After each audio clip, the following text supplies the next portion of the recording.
History of Wars देख के क्या सीख मिलती है जो कि एक्चुअली हम अपने फाइनेंशियल डिसिप्लिन में इनकॉर्पोरेट कर सकते हैं। तो इस वीडियो को हम डिवाइड करेंगे। पहले तो हम देखेंगे कि प्रीवियस सच सिचुएशंस जब भी हुई है इन द रीसेंट हिस्ट्री तो मार्केट्स ने कैसे रिएक्ट किया है और रिकवरी में कितना टाइम लगा है। दूसरा हम देखेंगे इस करंट यूएस ईरान वॉर से किस सेक्टर्स में और किस स्टॉक्स में इम्पैक्ट पॉजिटिव नेगेटिव आ सकता है या ऑलरेडी आ गया होगा।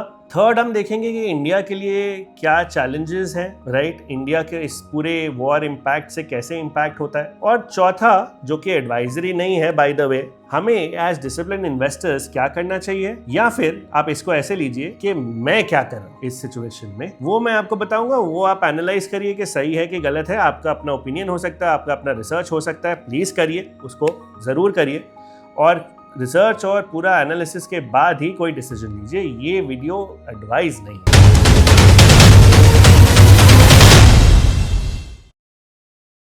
तो आइए फर्स्ट सिचुएशन देखते हैं आपकी स्क्रीन पे। रशिया यूक्रेन वॉर 24 फरवरी 2022 को शुरू हुई। जिस दिन शुरू हुई उस दिन सेंसेक्स टैंक किया 2704% और सेंसेक्स गिरता रहा। अगले 20 दिनों तक वोलेटाइल रहा, गिरा उठा गिरा उठा। 20 दिनों में अप्रोक्सीमेटली 4000 पॉइंट्स का करेक्शन देखने को मिला सेंसेक्स में, पर ये रिकवरी 10 दिन में हो गई। तो रशिया यूक्रेन का मैं एग्जाम्पल से क्यों स्टार्ट कर रहा हूँ, क्योंकि रशिया भी ऑयल में बिगेस्ट प्रोड्यूसर है ऑलमोस्ट, राइट।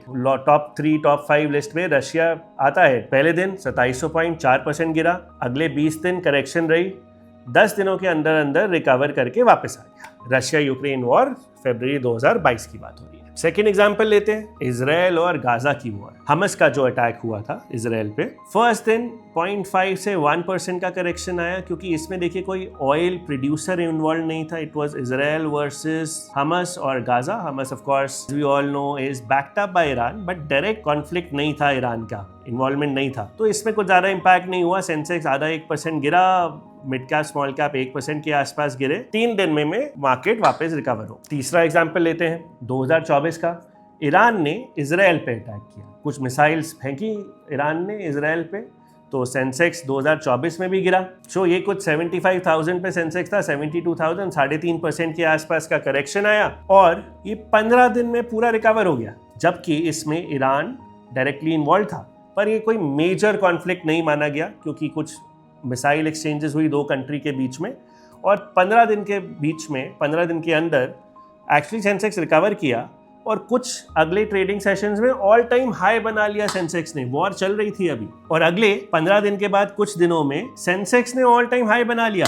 ये हुआ 2024 में। चौथा एग्जांपल लेते हैं रिसेंट 2025 का, लास्ट ईयर जब 12 दिन का वॉर हुआ था, जब इजराइल ने ईरान का न्यूक्लियर फैसिलिटी पे अटैक किया था। यूएस में भी लास्ट 2 दिनों में इम्पैक्ट हुआ था, उन्होंने बॉम्बर B-2 भेजे थे अपने अटैक करने के लिए ईरान की न्यूक्लियर फैसिलिटी पे। सो सेंसेक्स इस पीरियड में 1300 पॉइंट गिरा। काफी अच्छी करेक्शन थी सेंसेक्स में। वॉर चल रही थी, करेक्शन भी हुई, फर्स्ट दिन करेक्शन हुई, 3 वर्किंग डेज में या 3 ट्रेडिंग सेशंस में सेंसेक्स वापस रिकवर हो गया। 5वां एग्जाम्पल लेते हैं। तो ये तो सारी फॉरेन कंट्रीज इन्वॉल्व थी। हम अपना इंडियन एग्जाम्पल लेते हैं और आते हैं ऑपरेशन सिंदूर में। ओपनिंग में सेंसेक्स गिरा 700 पॉइंट और आप में से कोई भी इसको गैस कर सकता है ये रिकवर कब हुआ होगा। 4 दिन, 5 दिन, 10 दिन, 15 दिन? नहीं, सेम दिन 9:30 बजे। तो सेंसेक्स खुला 700 पॉइंट की करेक्शन से 9:30 तक रिकवर कर गया, फिर वोलेटाइल रहा पूरे दिन और by the end of the day green में था, क्योंकि मार्केट ने ऑलरेडी ये डिस्काउंट कर दिया था कि इंडिया तो अटैक करेगा ही, ये गिवन था, तो वो ऑलरेडी डिस्काउंटेड था प्राइस। अब देखिए इससे हमें क्या समझ आता है इन सब एग्जाम्पल से,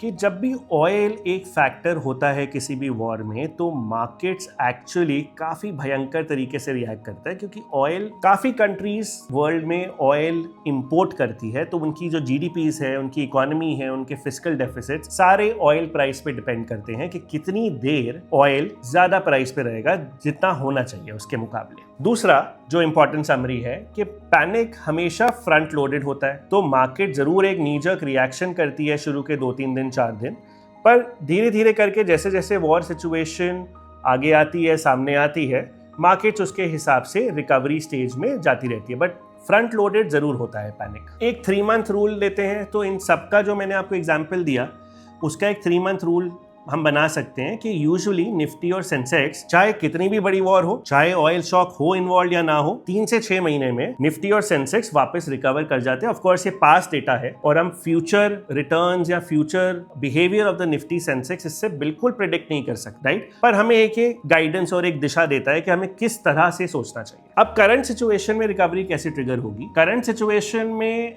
एज वी ऑल नो कि ईरान की top leadership has been dismantled by the US and Israel. तो क्या अब जो उन्होंने डिसेंट्रलाइज, ईरान ने ऑलरेडी एक डॉक्ट्रिन बनाया हुआ था, क्या वो डिसेंट्रलाइजेशन को किस एक्सटेंट तक ले जा सकते हैं? अभी तो ले जा रहे हैं। अभी जो नेबरिंग कंट्रीज है गल्फ की, जैसे यूएई है, कतर है, बहरीन है, इन सब में अटैक कर रहे हैं। ये डिसेंट्रलाइजेशन डॉक्ट्रिन के हिसाब से ही है, क्योंकि देखिए टॉप लीडरशिप तो है नहीं। तो जो भी हो रहा है डिसेंट्रलाइज्ड जो छोटी छोटी टुकड़ियां बनाई हुई है ईरान ने, वो अपना अपना डिसीजन लेके इन्फोर्स कर रही है वॉर को। तो ये कितना लंबा और चल सकता है इस पे डिपेंड करता है। दूसरा कि ईरान और यूएस के पास कितना स्टॉक पाइल है और कितनी पेशेंस है एक दूसरे पर अटैक करने की, और कितनी कैपेबिलिटीज है स्पेशली ईरान के पास, जिसकी इकोनॉमी पूरी क्रिपल थी इससे पहले। $1 was equivalent to 1.5-2 lakh Iranian rials के बराबर है।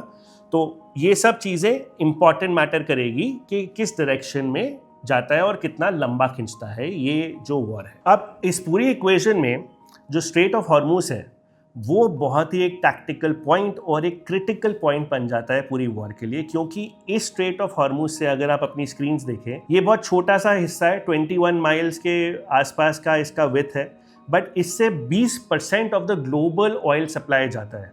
और इंडिया के लिए स्ट्रेट ऑफ हॉर्मुज बहुत ही क्रिटिकल है, क्योंकि इंडिया का लगभग 60-65% क्रूड ऑयल इस स्ट्रेट ऑफ हॉर्मुज से आता है, और अराउंड 90-95% एलपीजी भी इंडिया की जो है वो स्टेक पे है because of this Iran war. तो इंडिया को के लिए ये इम्पैक्ट करेगा और कर सकता है। बट की पॉइंट प्लीज इसमें याद रखिएगा, बहुत इंपॉर्टेंट है कि ये वॉर कितनी लंबी या छोटी चलती है। अगर ये वॉर सालों चल रही है तो इंडिया को इम्पैक्ट होगा, अगर ये वॉर कुछ हफ्ते या कुछ महीने चल रही है तो इंडिया को कोई ज़्यादा बड़ा इम्पैक्ट नहीं होगा। तो strait of Hormuz becomes very very critical. Sectors पे आते हैं, तो सेक्टर्स में फर्स्ट ऑफ ऑल जो ऑयल मार्केटिंग कंपनीज है जो ऑयल को as a raw material use करती है, उनमें ज़रूर इम्पैक्ट आएगा। तो tyre companies, paint companies, oil marketing companies, BPCL, IOC, इस पे इम्पैक्ट आ सकता है। पर मैं इस पे आऊँगा कि हम इस कंपनीज पे क्यों फोकस कर सकते हैं पॉजिटिवली भी, नॉट जस्ट नेगेटिव। तो इन कंपनीज पे इम्पैक्ट आएगा। एक कैलकुलेशन अगर हम देते हैं, सो हर $1 पर barrel increase in price of oil gross marketing margin 0.5% से कम करता है ना। ये एक रूल है फॉर ऑयल मार्केटिंग कंपनीज। तो ऑयल मार्केटिंग कंपनीज या जो companies oil as a raw material use करती है, वहां पे short term knee jerk reaction जरूर आ सकता है। Second is of course the aviation industry, जो कि फ्यूल, हमें पता है एविएशन में fuel is a major cost. अगर उसी का कॉस्ट जो प्राइस है बढ़ जाए तो it impacts your bottom lines and top lines directly. तो aviation industry is another industry which will have a direct impact. Positive would be for a company like let's say ONGC, जो कि actually oil को sell करती है। तो it doesn't use oil as a raw material, it's a manufacturer और it's a producer of oil. क्योंकि oil price rise होने की वजह से अब जो रूल हमने ऑयल मार्केटिंग कंपनीज पे समझा, इसमें ऑयल प्रोड्यूसर कंपनीज में एकदम उल्टा है। तो every $1 increase per barrel is equivalent to 1 to 2% increase in earning per share for these companies. तो इनके लिए impact positive है for the oil producer companies, ONGC जैसे हो गई। Of course ये दोनों प्लीज़, ये कोई एडवाइस नहीं है आपके लिए, ये सिर्फ एजुकेशन के लिए है, समझने के लिए है कि ऑयल प्राइसेस किन कंपनीज को इम्पैक्ट नेगेटिवली कर सकती है और किन कंपनीज और सेक्टर्स को पॉजिटिवली कर सकती है। तो इंडिया के लिए डिलेमा ये रहेगा कि ये जो ऑयल प्राइस का इंक्रीज है, क्या इसको पास ऑन कर दें, जिसकी वजह से अगर ये पास ऑन करेंगे तो इन्फ्लेशन बढ़ेगा, और अगर पास ऑन नहीं किया गवर्नमेंट ने, अगर इसको एब्जॉर्ब किया by reducing the excise duties, तो आपका फिस्कल डेफिसिट बढ़ेगा। तो दोनों ही केस में इकोनॉमी के लिए ये थोड़ा सा नेगेटिव है, और हेंस जब भी ऑयल रिलेटेड वॉर्स होती हैं, आपने देखा होगा सेंसेक्स एकदम क्रैश कर जाता है। वो सेंसेक्स क्रैश इसलिए करता है क्योंकि ऑयल प्राइस अगर आप उसको एब्जॉर्ब करें, गवर्नमेंट एब्जॉर्ब करे, तो आपका फिस्कल डेफिसिट बढ़ना शुरू हो जाता है, और अगर पास ऑन करें और एब्जॉर्ब ना करें तो इन्फ्लेशन बढ़नी शुरू हो जाती है। ये थोड़ा सा नेगेटिव होता है ऑयल रिलेटेड वॉर्स में।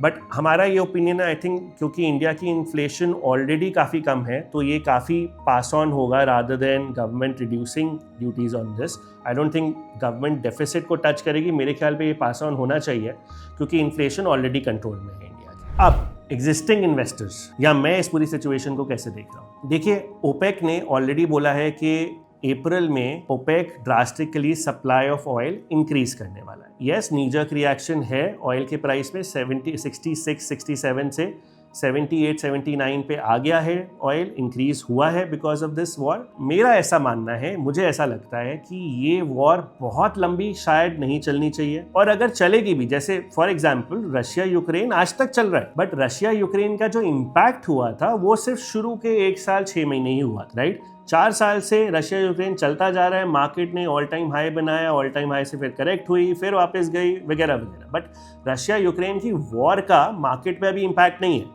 क्योंकि मार्केट ने उसको डिस्काउंट कर दिया, अभी मैटर नहीं करती वो वॉर। सिमिलरली मुझे ऐसा लगता है ये वॉर अगर लंबी खिंची भी तो ये मैटर नहीं करेगी after a point of time, और वैसे लंबी खींचनी भी नहीं चाहिए due to the factors that I have just told you. That's our view, of course मेरा व्यू है वो। लॉन्ग टर्म में अगर लगता है कि ऑयल प्राइसेस बढ़ के ऑलरेडी नीचे दामों पे कहीं पे सेटल होने चाहिए, मतलब 66 67 के आसपास ही सेटल होने चाहिए, और बीच में 1-2 महीना ऊपर नीचे होगा फिर वो नीचे आ जाएंगे, अगर हमारा ये व्यू है तो आज due to that 1 or 2 month knee jerk reaction, market में तो दिवाली सेल चल रही है या होली सेल चल रही है। यस, अगर आप इसको पॉजिटिवली देखें और अगर आप इसका डिफरेंट एस्पेक्ट देखिए हमेशा जब भी मैंने इंटरेक्ट किया है लोगों से, मैं उनको एक ही चीज़ बताता रहा हूँ कि आप देखिए कि इकोनॉमी पे लॉन्ग टर्म इम्पैक्ट है कि शॉर्ट टर्म है, और ये क्लियरली एक शॉर्ट टर्म इम्पैक्ट मुझे ऐसा लग रहा है कि ये शॉर्ट टर्म होना चाहिए क्योंकि वॉर लंबी चलेगी नहीं, और ऑयल को अल्टीमेटली एक हाई बना के उसके बाद कहीं 66 67 70 के आसपास सेटल होना चाहिए, क्योंकि ऑब्वियसली ओपेक भी अपनी सप्लाई भी बढ़ा रहा है और वॉर भी तब तक थोड़ी सी ठंडी हो जाएगी, तो मुझे लगता है ये सेटल कहीं पे वहाँ पे होना चाहिए। तो जब आज डिस्काउंट पे इतनी चीज़ें अवेलेबल है, मेरा व्यू पॉइंट तो ये है मैं आज जाके बाय करूं, क्योंकि जो चीज़ में 100 की मिलनी थी वो ड्यू टू वॉर आज 90 रुपए या 80 रुपए की मिल रही है, तो डिस्काउंट चल रहा है। जनरली क्या होता है इन्वेस्टर्स के माइंड में या किसी के भी ह्यूमन के माइंड में जो इन्वेस्ट करते हैं कि $100 की चीज़ आज 80 में मिल रही है तो हम और वेट करते हैं, शायद 70 में जाए, शायद 60 में जाए, शायद और भयंकर हो जाए चीज़ें और ये 50 पे जाए। फेयर पॉइंट, पर आज का प्राइस तो ब्लॉक करना है, कल क्या होगा हमें नहीं पता, कल को हो सकता है सीज फायर हो जाए दोनों कंट्रीज में और वापस ही 80 रुपए की चीज़ 90 रुपए 95 रुपए 100 की तरफ चले जाए। तो आज मुझे अपना प्राइस इस पे ब्लॉक करना है, तो हमें पैनिक नहीं करना चाहिए इन सिचुएशंस में। ये बहुत ही एक ह्यूमन नेचर है कि लोग पैनिक करते हैं, हमें आई डोंट थिंक इस पर पैनिक करना चाहिए। मेरे हिसाब से वॉर लंबी नहीं चलनी चाहिए, चलेगी भी तो डिस्काउंट हो जाएगी, ओपेक की जो सप्लाई है बढ़नी चाहिए। तो मुझे ऐसा लगता है कि ये जो पीरियड है नीजर्क रिएक्शन का, ये बाइंग अपॉर्चुनिटी ज़्यादा है रादर देन पैनिक अपॉर्चुनिटी। सो ये मेरा व्यू था, आपका व्यू डिफरेंट हो सकता है। हमने सारा डेटा आपको जो भी चाहिए इस वीडियोस में डाला है, आप देखिए उस डेटा को। अगर आपको कुछ भी डेटा चाहिए, कुछ भी हेल्प चाहिए, आप कमेंट में लिखिए वॉर और उसके बाद लिखिए आपको क्या डेटा चाहिए, हम आपको ज़रूर वो डेटा प्रोवाइड करेंगे सो दैट आप अपनी रिसर्च बेटर कर सकें और इन्फॉर्म्ड डिसीजन ले सकें। तो थोड़ा सा लंबा वीडियो था आज का, पर ज़रूरत थी इस लंबे वीडियो की। कैसा लगा आपको वीडियो ज़रूर बताइए।